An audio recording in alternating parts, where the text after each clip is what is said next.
All right, let's get it. Ladies and gentlemen, welcome to the BullPen.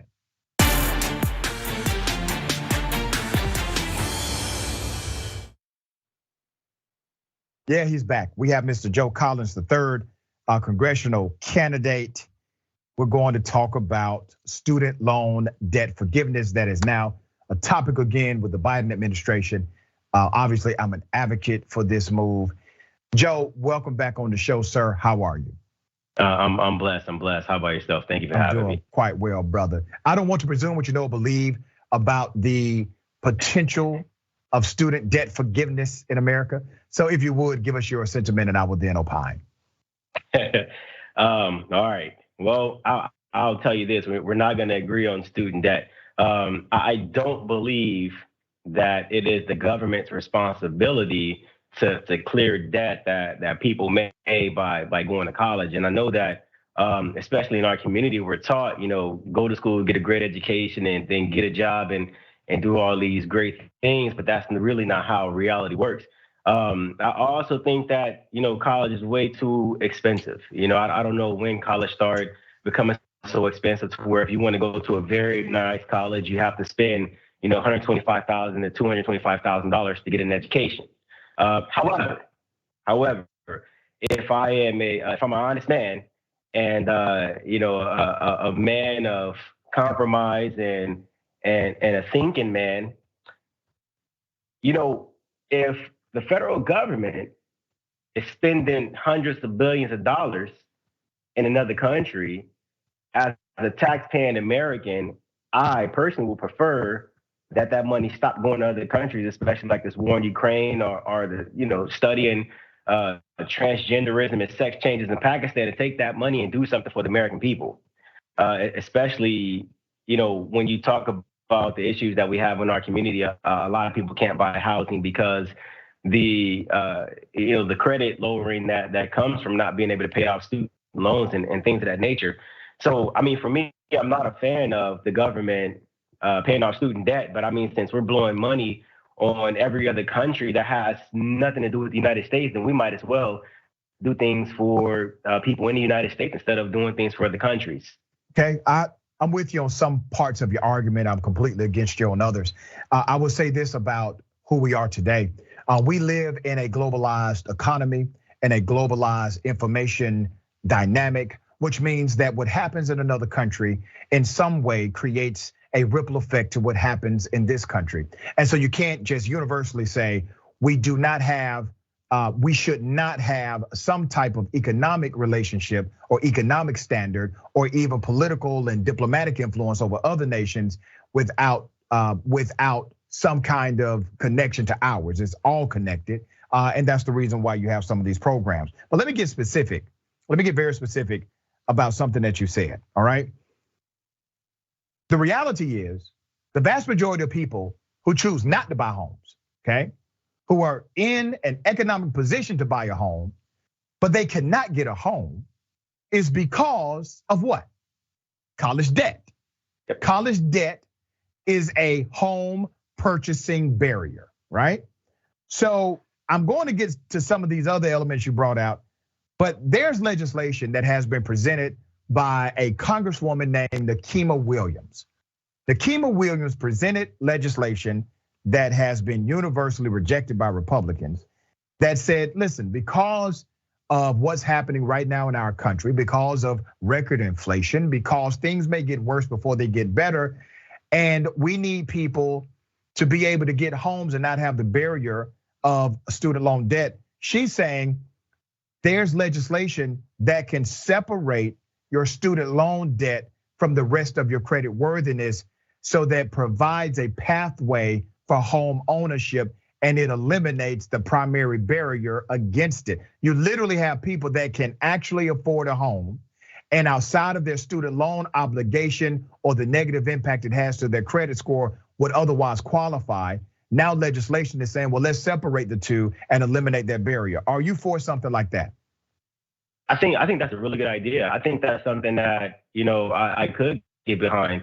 And the reason why is because I talk to people about this subject all the time when it comes to student debt and being able to build build that generational wealth or have some type of equity through the purchase of property. So, I mean, if student loan debt is what's stopping people from purchasing property, and we all know that the majority of student debt or student loans come from the federal government, these government loans, then I don't see why not. I really don't, to be honest. Okay.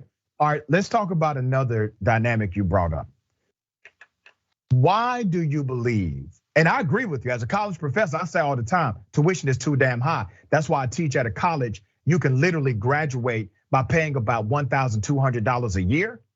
With the Pell Grant, you can graduate debt free. That's the kind of college I teach at. And I teach at that college intentionally. My second doctorate is in the affordability of higher education. So I'm with you on that element that yes, higher education is too expensive. But I want you to ask yourself why. Why do you think higher education is so expensive generally? Oh, wow. I think one of the biggest reasons, and this is just my opinion, why I think higher education is so expensive is because of the prestige that's placed around getting higher education. You know what I'm saying? But nobody ever places the I guess dichotomy between getting out of college with that degree and amount of what do they call it, experience that you got to have in order to get a good job that's going to pay you the salary amount that is expected from coming from college. But then you have a lot of private institutions who, because it's like a Harvard, because it's like a Stanford, it's like a prestigious college, they can jack the prices up knowing that people are going to want to come there anyway. The thing that kills me about that is they're still collecting government subsidies. I mean, we saw it when they were collecting the PPP loans, $3-4 million with from colleges that have like, $40-50 billion endowments. And it's not right. But I think the prestige of the colleges is what's driving up the cost of college. To some degree, cost of living. To some degree, with some colleges, there's the prestige of the institution.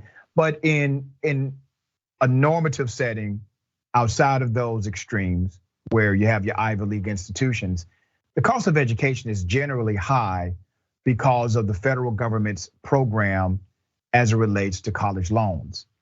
Because the federal government is willing to give you a little north of $100,000 in order to get a college degree, but they won't give you a penny at 18 to get a business loan, okay? But they'll give you this money to get a college degree. So that has enhanced the pricing, the general pricing of education. Now, we can agree that the federal government is part of the reason why college debt, remember we're talking about debt, not just price, but debt. The federal government is partly responsible to why college debt is massive. And do you agree with that, at least in part? I mean, absolutely. I went to University of Phoenix and got my degree. However, they gave me an opportunity to see how a lot of those systems work. And that's a very expensive college, by the way, University of Phoenix, okay? So the federal government, you admit, in part is responsible for the out of control debt that people right now share. Which also means, my dear brother, that you should never eliminate from the table the federal government providing a remedy. And part of that remedy should be an allocation of student loan forgiveness. If you can admit that the federal government is partly to blame for the saga of out of control debt in America, why would you then let them off the hook as far as providing a remedy to resolve it? Well, one of the biggest reasons why is because you don't have to go to college.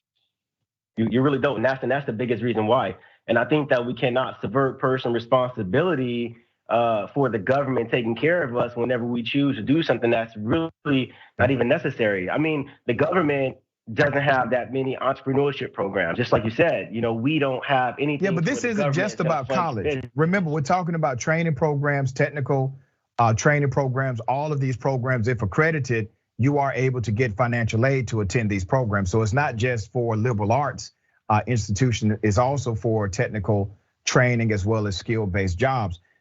We're running out of time, but I definitely want to get you on the record for this, brother, because I do find it interesting when you say that, okay, people don't have to go to college. But when you look at what college means to the average working person, and not just college, I'm talking about higher education in general, technical training programs included. You got to know how to do something, brother. You got to know how to do something in America. And America is based on skills, like skilled labor still drives this country.